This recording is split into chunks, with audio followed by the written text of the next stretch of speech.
Hello everyone, this is Blanca Pacheco, Mayor of the City of Downey, and we are back at PIH Health Downey Hospital with President Richard Trogman. And the purpose of this video is just to provide an update to let the residents know what are the numbers, hospitalization rate, what does everything mean that you are seeing in the media. So the first question would be, how do we look today as to our numbers, given all the reopenings that we're seeing? What is the state of the hospital? Very well, thank you, Mayor Pacheco. First of all, welcome back to PIH Health Downey. A lot has happened since our last discussion. You know, when we first talked, the economy, the society was pretty much closed. And we were just trying to manage those patients that were showing up in our hospital who were infected with COVID.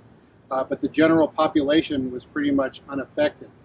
Well, fast forward now to here we are, July 1st, and we've seen that with the opening up of the economy, which is vital moving forward, there's an increase now in infections in the general population.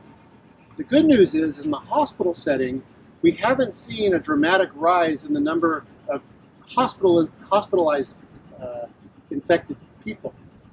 It's been mostly patients coming to our emergency room and then going home.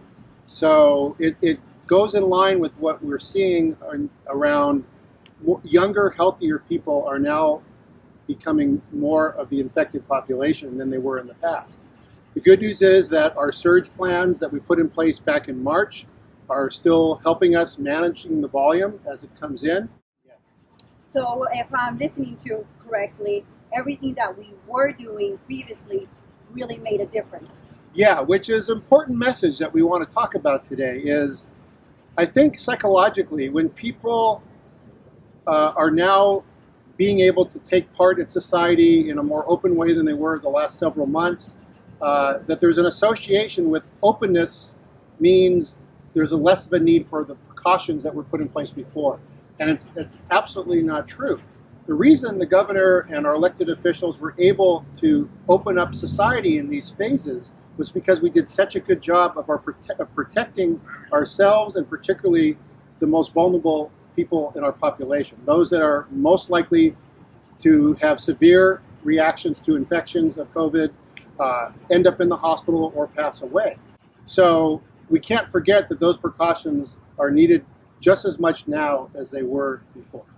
And can you touch upon what are those precautions that we all need to take? Absolutely. So first and foremost, as we understand the science of how the virus is transmitted, is to keep your hands clean. You know, the CDC said on their website prior to COVID for years, the two most important things you can do to prevent illness is get a flu shot and wash your hands.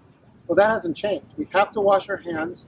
We have to clean the surfaces that we touch frequently to make sure we're not getting our hands dirty from a surface. Don't touch our face, because that's how we can transmit it into our nose and mouth. And maintain social distancing, and when you can't, make sure you have a face covering. Remember, the face covering is more for protecting another person in case you are unknowingly infected yourself. It helps reduce the possibility of transmission. Okay. Is there anything else that you would like to remind the viewers that are watching us today? Certainly. So again, as PIH Health, we're here to make people's lives better by making sure they're living healthy. We want to emphasize the point that we need to make sure our patients are feeling safe enough to come in and get the care they need. There's been too much care that has been deferred because the general population is afraid to come in and seek care. Let's take cancer screening, for example. The number of detected cancers in the United States dramatically dropped the last several months. But that doesn't mean that cancer miraculously all of a sudden stopped its existence. Absolutely not. It means that the people who needed to get screening for cancer that were likely to have it weren't getting that screening done. Whether it's colonoscopies or mammograms, those are vital tools that we have to protect people from serious impacts of a disease. Well, I just want to say thank you very much for talking to me and talking to the residents of Downey. I know a lot of them are concerned, especially seeing our numbers going up. So this really means a lot to me and the community. And so I want to thank you. I want to thank our healthcare providers, our doctors, our nurses, for everything that they're doing to help our community. Thank you. And I hope everybody has a happy 4th of July.